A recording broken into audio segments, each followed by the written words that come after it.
سعودی عرب کے میپ کو زوم کیا جائے تو یہاں ریگستان کے بیچوں بیچ بہت بڑے ایریا پر یہ گرین سرکلز دیکھنے کو ملتے ہیں۔ ایسا معلوم ہوتا ہے کہ اس ویران اور بنجر ریگستان میں کچھ انٹرسٹنگ ہونے والا ہے۔ گوبی ڈیزرٹ دنیا کا سب سے تیزی سے بڑھنے والا ریگستان ہے۔ چائنا سے لے کر منگولیا تک پھیلا ہوا یہ ریگستان ہر سال 6000 اسکوائر کلومیٹر ہری بھری زمین نکل کر پیچھے بنجر زمین چھوڑ رہا ہے۔ یہی وجہ ہے کہ اتنے بڑے لینڈ ایریا میں اب صرف چند ہزار لوگ ہی رہتے ہیں۔ صرف گوبی ڈیزرٹ ہی نہیں ہے جو تیزی سے پھیل رہا ہو، دنیا میں موجود تمام ریگستان ہی آہستہ آہستہ پھیل رہے ہیں، اور ایسا ہونے کی سب سے بڑی وجہ کلائمیٹ چینج اور گلوبل وارمنگ ہے، جس کے کسی حد تک ذمہ دار ہم انسان خود ہیں۔ درختوں کو اپنے مقصد کے لیے کاٹنا اور دھڑا دھڑ انڈسٹریز لگا کر ماحول کو خراب کرنا، یہ انسان کی بنائی ہوئی ایسی تباہی ہے جس کو ڈیزرٹیفیکیشن کہا جاتا ہے۔ ایکسپرٹس کا ماننا ہے کہ ڈیزرٹیفیکیشن اتنی تیزی سے پھیل رہی ہے کہ 2050 تک ارتھ کا 25% لینڈ بنجر اور ناکارہ زمین میں کنورٹ ہو جائے گا، اور ایئر 2100 تک حیرت انگیز طور پہ 50%۔ پر سچویشن اتنی خوفناک بھی نہیں ہے۔ اس سچویشن کو سعودی عرب نے جس طریقے سے ہینڈل کیا ہے، واقعی اس کا کوئی جواب نہیں ہے۔ 1938 سے پہلے سعودی عرب کے ساتھ ساتھ تمام عرب کنٹریز اتنی ویل آف نہیں ہوا کرتی تھی، لیکن اس کے بعد جب یہاں سے تیل نکلا اور گلوبلی آئل کی ڈیمانڈ بڑھتی چلی گئی تو ساتھ ساتھ ان کے بینک بیلنسز میں بھی اضافہ ہوتا گیا۔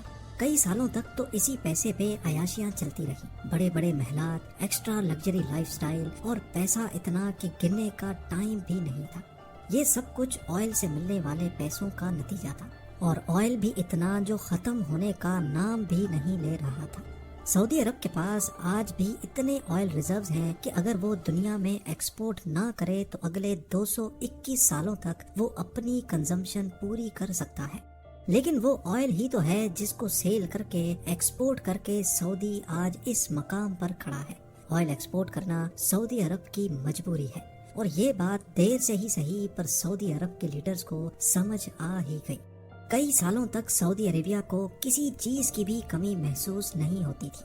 ان کے پاس اتنی بائنگ پاور ہے کہ ضرورت کی تمام چیزیں وہ آسانی سے امپورٹ کر لیا کرتے تھے، جیسا کہ کھانا پینا، فروٹس، ویجیٹیبلز اور پانی۔ جی ہاں، سعودی عرب کے پاس تیل تو بہت ہے لیکن پینے کا پانی نہیں ہے۔ پچھلے کئی سالوں سے اور آج تک یہاں پینے کا پانی فرانس، اٹلی، کویت اور یونائٹڈ کنگڈم سے امپورٹ کیا جاتا ہے۔ اس کی سب سے بڑی وجہ اور کچھ نہیں بلکہ ڈیزرٹیفیکیشن ہی ہے، اور تو اور یہ دنیا کے ان ممالک میں شمار ہوتا ہے جہاں سب سے کم بارش پڑتی ہے۔ سعودی عرب میں سالانہ صرف اور صرف 4 انچ بارش پڑتی ہے، اور وہ بھی یہاں کے ویسٹرن ماؤنٹینز پہ، جہاں سے پانی بہتا ہوا سیدھا ریڈ سی میں جا کر ضائع ہو جاتا ہے۔ اپنے آپ کو آئل اور امپورٹڈ کھانوں کی ڈپینڈنسی سے نکالنے کے لیے 1970s میں سعودی عرب نے فیصلہ کیا کہ وہ کچھ بھی کر کے اپنے ایگریکلچر سیکٹر کو امپروو کریں گے، تاکہ کنٹری کے پاس کم از کم اتنے ریسورسز ہوں کہ وہ اپنی خود کی ریکوائرمنٹ پوری کر سکے۔ آج اگر سیٹلائٹ میپ پہ دیکھا جائے تو سعودی عرب میں لاکھوں ایکڑ بنجر ریگستان کو آہستہ آہستہ گرین سرکلز میں کنورٹ کیا جا رہا ہے۔ یہ سرکلز کچھ اور نہیں بلکہ ایگریکلچر لینڈ ہے جس کو سینٹر پیوٹ اریگیشن کے ذریعے پانی دیا جاتا ہے۔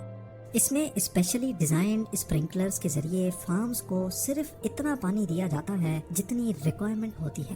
بیچ میں لگا بہت بڑا پائپ ویلز کی مدد سے اپنے فکسڈ پاتھ پہ چلتا جاتا ہے، جس کی وجہ سے ان فارمز کی شیپ سرکولر ہوتی ہے۔ وادی الدواسر میں بنا یہ farm land total 5000 square kilometre کے ایریا پر پھیلا ہوا ہے، جو ہر گزرتے سال بڑھتا ہی جا رہا ہے۔ اس میں چھوٹے چھوٹے ہزاروں گرین ڈاٹس جو ہمیں دکھ رہے ہیں، یہ 1 کلومیٹر ڈایا میٹر جتنے بڑے فارمز ہیں، یعنی قریب ایک سرکل 100 ایکڑ جتنا بڑا ہے۔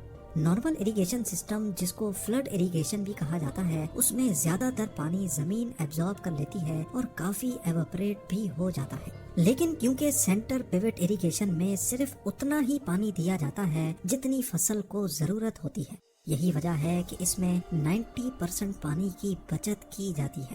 صرف یہی ایک جگہ نہیں ہے جہاں سعودی ایسے فارم لینڈز بنا رہا ہے۔ پورے سعودی میں درجنوں ایسے ایریاز ہیں جہاں ہزاروں اسکوائر کلومیٹر کے فارمز دیکھے جا سکتے ہیں، جس میں تبوک پروونس بھی شامل ہے جہاں لائن سٹی بنائی جا رہی ہے۔ پر سوال یہ ہے کہ ان فارمز کو بنانے کے لیے سعودی کے پاس اتنا پانی آتا کہاں سے ہے، جبکہ یہاں نہ تو کوئی پرماننٹ ریورز ہیں اور نہ ہی یہاں اتنی بارشیں پڑتی ہیں۔ 1970s میں لیبیا کے بعد سعودی نے بھی ڈیزرٹ کے نیچے پانی ڈھونڈنا شروع کیا تھا۔ ان کو اتنا زیادہ تو نہیں، لیکن 480 کیوبک کلومیٹر پانی ملا تھا۔ 1970 سے لے کر آج تک سعودی میں جتنی بھی فارمنگ ہوئی ہے اس کے لیے ان انڈر گراؤنڈ ویل سے 21 کیوبک کلومیٹر پانی نکالا جا چکا ہے۔ صرف یہ انڈر گراؤنڈ ایکویفرز ہی نہیں ہے جس پہ سعودی عرب کی ڈیپینڈنس ہو۔ ڈی سیلینیشن کے ذریعے پانی بنانے والا سب سے بڑا ملک بھی سعودی عرب ہی ہے، لیکن ظاہر ہے یہ سب ایسے ہی نہیں چلنے والا۔ ڈی سیلینیشن کے لیے بہت انرجی چاہیے جو فی الحال فیول اور نیوکلیر انرجی سے مل رہی ہے، اور انڈر گراؤنڈ ایکویفر کا پانی لمیٹڈ ہے جو کہ 50 سالوں میں ختم ہو جائے گا۔ اسی مسئلے کے سولوشن کے لیے سعودی عرب کے ویسٹ کوسٹ پہ ایک نیا ایکسپیریمنٹ چل رہا ہے۔ ان پہاڑوں میں سالانہ بارش تو پڑتی ہے، لیکن یہ پانی بہہ کر ریڈ سی میں چلا جاتا ہے۔ یہاں پر البیدہ پروجیکٹ کے نام سے ایک نیا ایکسپیریمنٹ کیا جا رہا ہے۔ ایک ایسا سسٹم بنایا گیا ہے جو پہاڑوں کو براؤن سے گرین میں بدل رہا ہے، اور وہ بھی فلیش فلڈز کے ذریعے۔ جی ہاں، ریسنٹلی سوشل میڈیا پر وائرل کلپ میں دیکھا گیا کہ بارش کا پانی دریا بن کر ریگستان سے گزر رہا ہے۔ یہ فلیش فلڈز سعودی کے ویسٹ میں 2-3 سالوں میں ایک مرتبہ آتے ہیں۔ البیدہ پروجیکٹ کی ٹیم نے چند ایکسپرٹس کے ساتھ مل کر اس پانی کو پہاڑوں میں ہی ٹریپ کرنے کا آئیڈیا پرپوز کیا تھا۔ پہاڑوں کے پانی کو ٹیریسز اور ڈیمز بنا کر روکا گیا اور ان پہاڑوں پر ہی ویجیٹیشن اسٹارٹ کی گئی۔ پانی جو پہلے اسپیڈ سے پہاڑوں سے گر کر سمندر میں چلا جاتا تھا، ٹیریسز بنانے کی وجہ سے اس کی اسپیڈ اب سلو ہو جاتی ہے اور ٹیریسز میں لگی ویجیٹیشن اس کو ایبزارب کر لیتی ہے۔ اس سے ہزاروں کیوبک میٹر پانی ضائع ہونے کے بجائے پہاڑوں کو گرین کر رہا ہے، جیسا کہ یہاں آپ دیکھ سکتے ہیں۔ اس کے ساتھ ساتھ ریگستان کو ہرا بھرا بنانے کے لیے اور زیادہ بارش برسانے کے لیے سعودی عرب ماس لیول پہ سولر اور ونڈ فارمز بھی لگا رہا ہے۔ لیکن سولر فارمز تو سورج کے ذریعے الیکٹریسٹی بناتے ہیں، ان کا بارش کے ساتھ کیا لینا دینا ہے؟ ایکسپرٹس کا ماننا ہے کہ ڈیزرٹ میں سولر فارمز لگانے سے الیکٹریسٹی تو بنتی ہی ہے، پر سورج کی شعاعیں سولر پینل سے ریفلیکٹ ہو کر ایٹماسفیئر کو گرم کرتی ہیں۔ ایٹماسفیئر میں موجود واٹر ویپرز گرمائش کی وجہ سے اوپر جاتے ہیں اور ٹھنڈی ہوا سے ٹکراتے ہیں، جس سے بارش پڑنے کا چانس بڑھ جاتا ہے۔ اسی طریقے سے ونڈ ٹربائنز بھی ہوا کو اوپر کی طرف پھینکتی ہیں۔ اس طریقے سے زیادہ تو نہیں، لیکن سالانہ 5 سینٹی میٹر زیادہ بارش پڑے گی۔ جو علاقے بالکل بنجر پڑے ہیں وہاں کم از کم جنگلی جھاڑیاں پیدا ہو جائیں گی، جس سے ڈیزرٹیفیکیشن کو روکا جا سکتا ہے۔ اس بات میں تو کوئی شک نہیں کہ سعودی مشکل حالات سے لڑ کر ہزاروں نہیں لاکھوں گرین فارمز بنانے میں کامیاب ہو چکا ہے، اور یہ نمبرز ہر سال بڑھتے ہی جا رہے ہیں۔ 1960 میں جہاں سعودی کے پاس صرف 11,400 اسکوائر کلومیٹر فرٹائل لینڈ تھا، 50 سالوں کی محنت کے بعد اب یہاں 35,000 اسکوائر کلومیٹر ایریا پر صرف فارمز بنے ہیں۔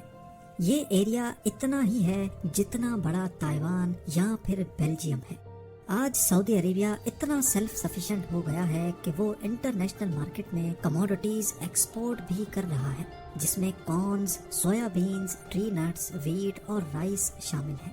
ڈیزرٹیفیکیشن پر قابو پانے کے لیے 2022 میں سعودی عرب نے 1,20 کروڑ نئے درخت بھی لگائے ہیں۔ اپنی لائن سٹی پروجیکٹ کو نظر میں رکھتے ہوئے سعودی ایکسپرٹس کا اندازہ ہے کہ 2030 تک یہ درخت 2,25,000 ہیکٹیئر ریگستان کی زمین کو گرین لینڈ میں کنورٹ کر پائیں گے۔